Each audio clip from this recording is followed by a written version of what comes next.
ఇది చాలా important news. తమ్మినేనిపై అభిశంసన పార్టీలో ముఠాతత్వం ప్రమాణాల ఉల్లంఘన. ప్రస్తుత కార్యదర్శి జాన్ వెస్లీ ఎన్నికల్లో నిలువునాచీలిన రాష్ట్ర కమిటీ, పార్టీ ప్రమాణాలు గాలికి, కేంద్ర కమిటీ లేక తమ్మినేని వీరన్న పైన పార్టీ అసంతృప్తి అంటూ చూస్తా ఉన్నాం. సో ఇక్కడ విషయం ఏంటంటే, party CPM Communist Party of India Maoist అని అంటాం కదా. సో ఇక్కడ విషయం ఏంటంటే, అసలు ఖమ్మం అంటేనే కమ్యూనిస్టుల కంచుకోట.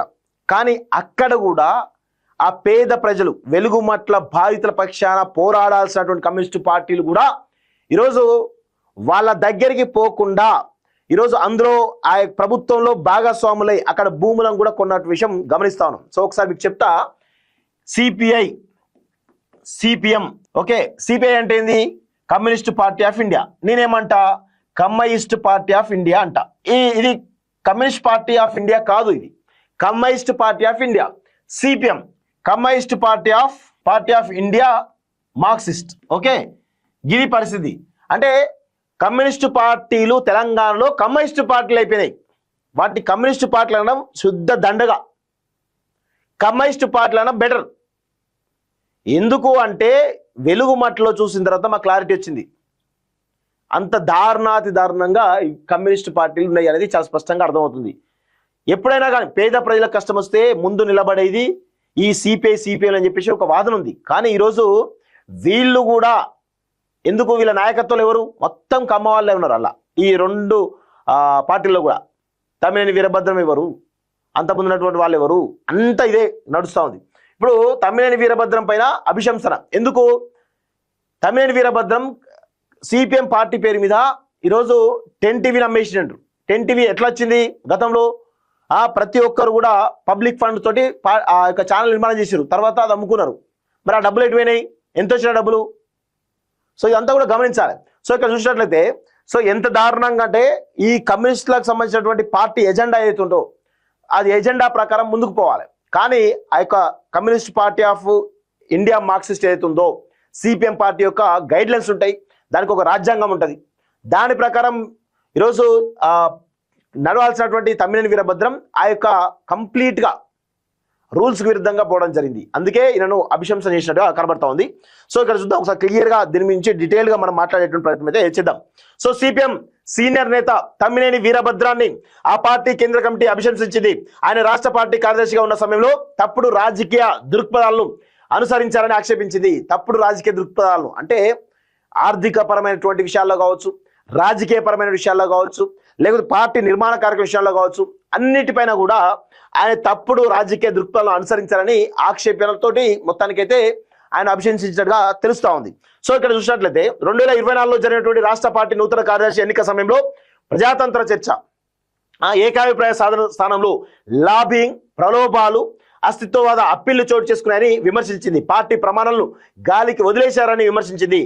గాలికి వదిలేశారని దుయ్యబట్టింది. ఆ ఎన్నిక సందర్భంగా రాష్ట్ర కమిటీ నిట్టల్లో చీలిందని పేర్కొంది. నూతన రాష్ట్ర కార్యదర్శి ఎన్నిక ప్రక్రియలో ముఠాతత్వం ఆందోళనకర స్థాయికి చేరింది. పొలిట్ బ్యూరో సభ్యుల ఐక్యత నెలకొల్పడానికి తీవ్రంగా ప్రయత్నించారు. కానీ ఎన్నిసార్లు అప్పీల్ చేసినా అప్పటి రాష్ట్ర కార్యదర్శి తమ్మినేనితో సహా పార్టీ నాయకత్వంలోని ఒక వర్గం వెనక్కి తగ్గేందుకు అంగీకరించలేదు. ఫలితంగా పార్టీ ఐక్యత నిలబెట్టేందుకు పొలిట్ బ్యూరో సభ్యులు చేసినటువంటి ప్రయత్నాలు ఫలించలేదు. ఆ సమయంలో అనేక అభ్యంతరకర అంగీకరించలేని ధోరణులు తీవ్ర రూపంలో కనిపించాయి. సో కమ్యూనిస్టు పార్టీల యొక్క చూడండి, తమ్మినేని వీరభద్రం ఈ తెలంగాణలో ఒక బలమైనటువంటి నాయకుడు. ఆయన పార్టీ సిద్ధాంతాలను కూడా వ్యతిరేకంగా పనిచేస్తుందని చెప్పేసి అలాంటి బలమైనటువంటి నాయకుడినే తీసేసింది. అంటే పార్టీలు ఎంత బలంగా ఉంటే అర్థం చేసుకోండి. అంటే పార్టీ సిద్ధాంతాలు పాటించే వాళ్ళే నాయకులుగా ఉండాలనుకుంటారు, లేదు ఉండరు అనుకున్న క్రమంలో ఈ విధంగా తీసేస్తారు. సో అది ఇప్పుడు మనకు ఉండేటువంటి బూర్జువా రాజకీయ పార్టీలు చూడండి, వ్యక్తుల మీద ఆధారపడి మాత్రమే పనిచేస్తుంటాయి. ఈవెన్ బీఆర్ఎస్ పార్టీ కూడా ఒకవేళ బలమైనటువంటి కేసీఆర్ లాంటి అధ్యక్షులు కానీ, కేటీఆర్ లాంటి వాళ్ళు కానీ ఒకరిని తొలగించాలంటే ఆయన బలహీనైతే తొలగిస్తారు, బలవంతుడైతే ఎట్టి పరిస్థితులు తొలగారు. సో ఆ పరిస్థితి కమ్యూనిస్ట్ పార్టీలో ఇప్పటికి కూడా ఆ సిద్ధాంతాల ప్రకారమే, వాళ్ళ యొక్క రూల్స్ ప్రకారమే పోతున్నట్టుగా చాలా స్పష్టంగా అర్థమవుతుంది. సో ఆ సమయంలో అనేక అభ్యంతరకర అంగీకరించలేని ధోరణులు తీవ్ర రూపంలో కనిపించాయి. పార్టీ క్రమశిక్షణ ఉల్లంఘించారు.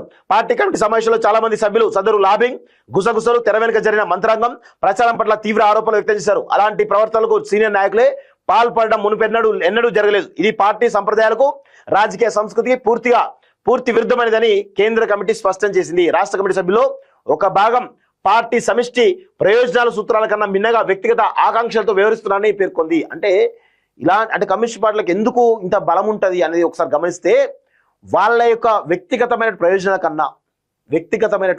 కన్నా కూడా ఈరోజు పార్టీ యొక్క సిద్ధాంతాలు, పార్టీ యొక్క రాజకీయ ప్రయోజనాల గురించి మాత్రమే ఈరోజు ముందుకు పోతారు. దట్ ఈజ్ కమ్యూనిస్ట్ పార్టీలు. సో కానీ ఇప్పుడు ఏమైతుంది, కమ్యూనిస్ట్ పార్టీలన్నీ కూడా కమ్యూనిస్ట్ పార్టీలు అయిపోయి ఈరోజు ఒక వ్యక్తుల ఎజెండా తోటి ముందుకు పోతున్నట్టుగా కనబడతా ఉంది. సో రాష్ట్ర కమిటీ సభ్యులు స్కైలాబ్ బాబు ప్రసాద్ల వివరణను కేంద్ర కమిటీ కోరింది. వారి వివరణను పరిశీలించి వాటిపైన తీవ్ర అసంతృప్తి వ్యక్తం చేసింది. వారిచ్చిన వివరణలు అసమగ్రంగా ఉన్నాయని, వాటిలో ఆత్మవిమర్శ లోపించిందని పేర్కొంటూ ముగ్గురిని అభిశంసింది. వారిపై క్రమశిక్షణ చర్యలు తీసుకుంది.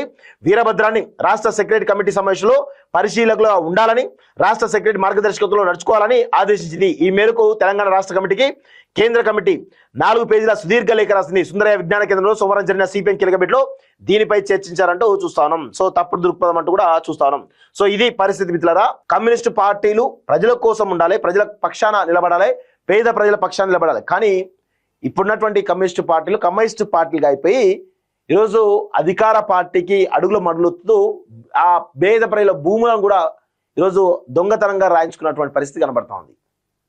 సో ఇది పరిస్థితి కమ్యూనిస్ట్ పార్టీల యొక్క పరిస్థితి. అందుకే ఇలాంటి వ్యక్తుల యొక్క ఎజెండాగా వ్యక్తుల చుట్టే తిరుగుతున్నాయి కాబట్టి పార్టీలు ఆ పార్టీలు కనుమరుగవుతున్నాయి.